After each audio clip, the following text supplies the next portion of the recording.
നമസ്കാരം, രുചികട ലോകത്തിലേക്ക് എല്ലാവർക്കും ഒരിക്കൽ കൂടെ സ്വാഗതം. അപ്പോൾ ഇന്ന് നമ്മൾ വന്നിരിക്കുന്ന ഒരു സ്വീറ്റും ആയിട്ടാണ്. ഇത് ഉണ്ടാക്കിയിരിക്കുന്നത് അവലും അതുപോലെ തന്നെ പൊട്ടുകടലയും വെച്ചിട്ടാണ്. അവൽ എന്ന് പറയുമ്പോൾ ഞാൻ ഉപയോഗിച്ചിരിക്കുന്നത് നമ്മൾ ഫ്ലാറ്റ് ആയിട്ടുള്ള ഒരു തിന്നായിട്ടുള്ള അവലുണ്ടല്ലോ, അതാണ് ഉപയോഗിച്ചിട്ടുള്ളത്.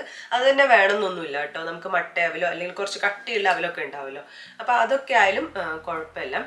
അതുപോലെ തന്നെ പൊട്ടുകടലയൊക്കെ ഇപ്പം എല്ലാവരും വീട്ടിൽ വാങ്ങാറുള്ളതാണ്.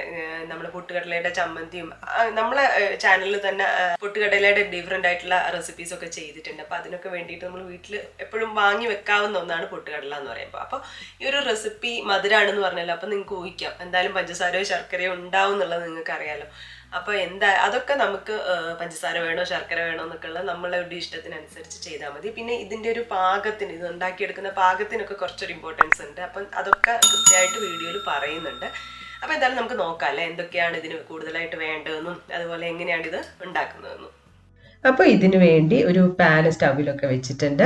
എന്നിട്ട് ഒന്ന് ചൂടായതിന് ശേഷം നമ്മൾ ഇതിലേക്ക് 1 കപ്പ് അവൽ എടുത്തു വെച്ചിട്ടുണ്ട്. നമ്മൾ സാധാരണ പേപ്പർ അവലില്ല, അതാണ് ഞാൻ എടുത്തിരിക്കുന്നത്. അപ്പോൾ അതൊന്ന് വറുത്തെടുക്കുകയാണ്, ചെറിയ രീതിയിലൊന്ന് ചൂടാക്കി എടുക്കുകയാണ്. അപ്പോൾ ഇപ്പോൾ ഈ ഒരു അവലല്ല, നമുക്ക് കുറച്ച് കട്ടിയായിട്ടുള്ള അവലുണ്ടല്ലോ, അല്ലെങ്കിൽ മട്ട അവൽ, എന്ത് വേണമെങ്കിലും ഉപയോഗിക്കാം കേട്ടോ. അപ്പോൾ എന്തായാലും ഒന്ന് ചൂടാക്കി എടുക്കണം.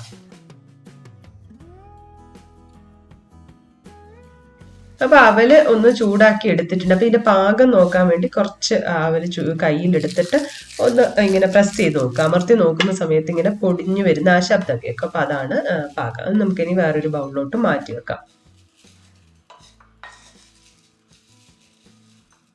ഇനി അതിൽ ആ പൊടിയൊക്കെ ഒന്ന് തുടച്ച് കളഞ്ഞിട്ട് നമ്മൾ വേറൊരു കാര്യം കൂടെ ഒന്ന് വറുത്തെടുക്കുകയാണ്. കാരണം കരിഞ്ഞു പോകും പൊടിയുണ്ട്, അതുകൊണ്ടാണ് കേട്ടോ. അപ്പോൾ അത് വേണ്ടെന്താ പറയുക, പൊട്ടുകടല 1/2 കപ്പ് പൊട്ടുകടല നമ്മളൊന്ന് ചൂടാക്കി എടുക്കാൻ വേണ്ടി പോവാണ്. ഇതൊക്കെ നമ്മൾ ലോ ഫ്ലെയിമിൽ ഇട്ടിട്ടാണ് ചെയ്യുന്നത്. ഫ്ലെയിം കൂട്ടി വെക്കാതെ ഒരിക്കലും ലോ ഫ്ലെയിമിലിട്ടാണ് ചൂടാക്കി എടുക്കേണ്ടത്. അപ്പോൾ പൊട്ടുകടലയും ചൂടായിട്ടൊക്കെ വന്നിട്ടുണ്ട്. ഇതിന്റെ കളർ ഇങ്ങനെ ഒരു ലൈറ്റ് ബ്രൗൺ ആയിട്ട് വരും കേട്ടോ, അതാണ് പാകം. പിന്നെ ആ ഒരു മണം ഉണ്ടാവില്ല, പൊട്ടുകടലയിൽ ഒരു പച്ച മണം ഉണ്ട്, അതൊന്ന് മാറി വരും വേണം. അതാണ് ആ ചൂടാക്കേണ്ട പാകം എന്ന് പറഞ്ഞാൽ. അതും നമുക്ക് വേറൊരു ബൗളിലോട്ട് മാറ്റി വെക്കാം. അപ്പോൾ പൊട്ടുകടല അതുപോലെ തന്നെ അവലൊക്കെ ഞാൻ ബൗളിലോട്ട് മാറ്റി വെച്ചിട്ടുണ്ട്. അതിലെ ചൂടൊന്ന് തണിയട്ടെ. ആ സമയം കൊണ്ട് നമ്മൾ ഒരു 1/4 കപ്പ് ചിരകിയ ശർക്കര എടുത്ത് വെച്ചിട്ടുണ്ട്. അപ്പോൾ അതൊന്ന് ഉരുക്കി കൊടുക്കാൻ പോവാണ്. അപ്പോൾ അത് ഇട്ട് കൊടുത്ത് അതിലേക്ക് കുറച്ച് വെള്ളം നമ്മൾ ആഡ് ചെയ്ത് കൊടുക്കുന്നുണ്ട്. ഏതാണ്ട് ഒരു 1/4 കപ്പ് അത്രത്തോളം മതി. ആ വെള്ളം ആഡ് ചെയ്തിട്ട് ഇത് ഉരുക്കി എടുക്കാൻ പോവാണ്. അപ്പോൾ മധുരം, ഈ ഒരു മധുരം എന്ന് പറഞ്ഞാൽ നല്ല പാകത്തിലുള്ള മധുരമാണ്. ഇനിയും കുറച്ചും കൂടെ മധുരം വേണ്ടവർ 1/2 കപ്പൊക്കെ ചേർക്കാം കേട്ടോ. ഇത് ഒരുപാട് മധുരമൊന്നുമില്ല. അപ്പം അതൊന്ന് ഉരുക്കിയെടുക്കാം നമുക്ക്. വന്നിട്ടുണ്ട്. അപ്പൊ ഇതിവിടെ നിൽക്കട്ടെ. ഈ സമയം ആകുമ്പോഴത്തേക്ക് നമ്മൾ വറുത്ത് വെച്ച അവലും അതുപോലെ തന്നെ പൊട്ടുകടലയും ഒക്കെ ചൂട് തണിഞ്ഞിട്ടുണ്ട്. ഇനി നമ്മൾ മിക്സിയുടെ ജാറിലേക്ക് ഇതൊന്ന് ഇട്ട് കൊടുക്കുകയാണ്, അവലും അതുപോലെ തന്നെ പൊട്ടുകടലയും. ഇനി ഒരു കാര്യം കൂടി ഇതിലേക്ക് ചേർക്കുന്നുണ്ട്, തേങ്ങയാണ്. 1/2 കപ്പ് ചിരകിയ തേങ്ങയും കൂടെ ചേർക്കുന്നുണ്ട്.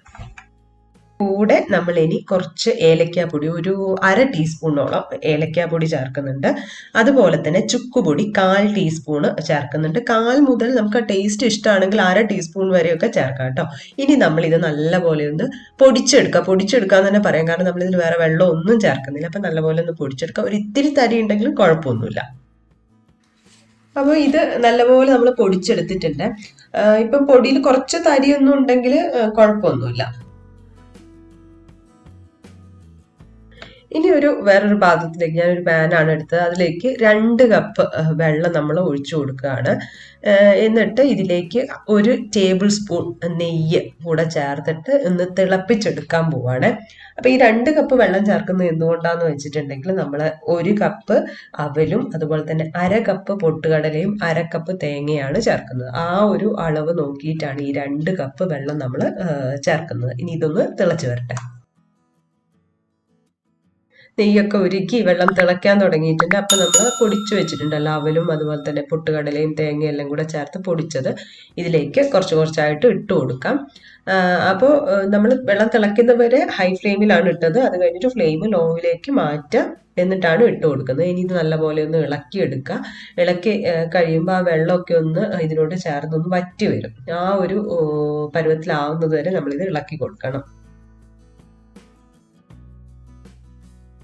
വെള്ളം വറ്റിയിട്ടുണ്ട്. ഈ ഒരു പരുവത്തിലാവുമ്പം നമ്മൾ ഇതിലേക്ക് നേരത്തെ ഉരുക്കി വെച്ചിട്ടുണ്ടല്ലോ ശർക്കര, അപ്പോൾ അത് അരിച്ചിട്ട് ഇതിലേക്ക് ഒഴിച്ചു കൊടുക്കണം. ഇപ്പോഴൊക്കെ സ്റ്റൗ ഓൺ ആണ് കേട്ടോ, ലോ ഫ്ലെയിമിലാണ് ഉള്ളത്. അപ്പോൾ നിങ്ങൾക്ക് ഡയറക്റ്റായിട്ട് അങ്ങനെ വേറെ പൊടിയും അഴുക്കും കാര്യങ്ങളും ഒന്നും ഇല്ലെങ്കിൽ ശർക്കര ഡയറക്റ്റായിട്ട് ചേർത്ത് കൊടുത്താൽ മതി. ഇതിലിപ്പോൾ ഒന്നുമില്ല, പൊടിയൊന്നുമില്ല. പിന്നെ ഞാൻ നിങ്ങൾക്ക് കാണിക്കാൻ വേണ്ടി ഒന്ന് ഉരുക്കിയെന്ന് മാത്രമേ ഉള്ളൂ. അപ്പോൾ അത് ഒഴിക്കാം. ഇനി ശർക്കര ഒഴിച്ച് കഴിഞ്ഞിട്ട് നമ്മളിത് നല്ലപോലെ ഒന്ന് വരട്ടിയെടുക്കുകയാണ് കേട്ടോ. നമ്മൾ ഹൽവയ്ക്കൊക്കെ ചെയ്യുന്ന പോലെ ഇതിലുള്ള ആ ഒരു വാട്ടർ കണ്ടന്റ് മുഴുവനും പോയി വരണം. എന്നിട്ട് പാനിന്ന് ശരിക്കും വിട്ടു വരുന്ന ആ ഒരു പരുവത്തിലാവുന്നവർ തന്നെയാണ് ഇളക്കി കൊടുക്കുന്നത്. അപ്പം അത് കുറച്ചൊരു സമയം എടുക്കും കേട്ടോ.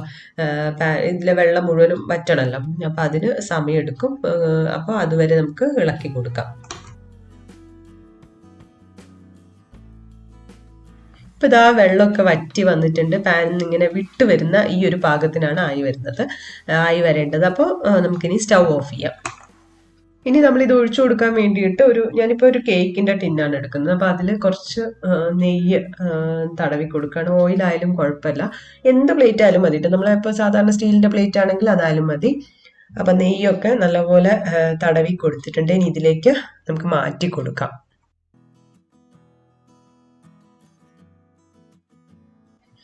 ജസ്റ്റ് സ്പൂൺ വെച്ചിട്ടൊന്ന് മേലെ ഇങ്ങനെ തടവി കൊടുക്കുകയാണ്.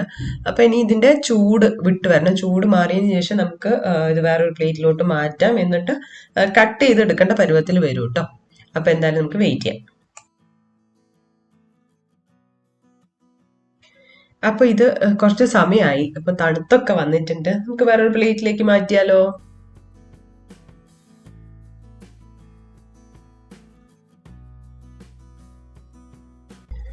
അപ്പോൾ നമുക്കിനി ഇത് കട്ട് ചെയ്ത് കൊടുക്കാം. കട്ട് ചെയ്യുമ്പോൾ തന്നെ മനസ്സിലാവുന്നില്ലേ, നല്ല സോഫ്റ്റ് ആണ്, നല്ല പോലെ സെറ്റായിട്ട് വരികയും ചെയ്തിട്ടുണ്ട്. അപ്പോൾ ഇത് കഴിച്ചു കഴിയുമ്പോൾ ശരിക്കും ഇതിൽ നമ്മൾ ഉപയോഗിച്ചിരിക്കുന്നത് എന്തൊക്കെയാണെന്നോ ഇതിൻ്റെ മെയിനായിട്ടുള്ള ഇൻഗ്രീഡിയൻസ് ഏതാ ഒന്നും മനസ്സിലാവില്ല കേട്ടോ. നല്ലൊരു ടേസ്റ്റാണ്. അപ്പോൾ ഞാൻ ഈ നേരത്തെ പറഞ്ഞതുപോലെ നമുക്ക് മധുരം വേണമെങ്കിൽ കുറച്ചുകൂടെ ഒക്കെ, അതായത് നല്ല മധുരം ഇഷ്ടമുള്ളവർക്കാണെങ്കിൽ കുറച്ചും കൂടെ മധുരമാവാം. ഇതിപ്പോൾ ഒരു വിരകി എടുക്കുമ്പോൾ ഉണ്ടാവുന്ന ആ ഒരു മധുരം ഞാൻ ഇട്ടിട്ടുള്ളൂ. ഒരു 1.25 കപ്പ് അത്ര ആണ് ശർക്കര ഇട്ടത്. ഇനിയിപ്പോൾ എപ്പോഴും എല്ലാവരും ചോദിക്കുന്ന പോലെ ശർക്കരയ്ക്ക് പകരം പഞ്ചസാരയും ഉപയോഗിക്കാം. അപ്പോൾ കളർ കുറച്ച് മാറും. പിന്നെ നമുക്കറിയാമല്ലോ ശർക്കരേൻ്റെ ടേസ്റ്റ് വേറെയാണ്. അപ്പം അങ്ങനെയുള്ള കുറച്ച് വ്യത്യാസങ്ങൾ ഉണ്ടാവുന്നേ ഉള്ളൂ. അപ്പം നമുക്ക് അങ്ങനെയുള്ള കുറേ മാറ്റങ്ങളൊക്കെ വരുത്തിയിട്ടും ചെയ്യാം. അപ്പം എല്ലാവരും ഒന്ന് ട്രൈ ചെയ്ത് നോക്കുക കേട്ടോ. പിന്നെ അതുപോലെ തന്നെ നമ്മൾ പൊട്ടുകടല വെച്ചിട്ട് വേറെയും കുറച്ച് റെസിപ്പീസ് ഒക്കെ ചെയ്തിട്ടുണ്ട്. അപ്പം ഞാനത് ഐ കാർഡിലൊക്കെ മെൻഷൻ ചെയ്യാം. അപ്പം എല്ലാവരും ട്രൈ ചെയ്ത് നോക്കുക, നിങ്ങളുടെ അഭിപ്രായങ്ങളൊക്കെ അറിയിക്കുക. പുതിയൊരു വീഡിയോ ആയി കാണുന്നതുവരെ ബൈ.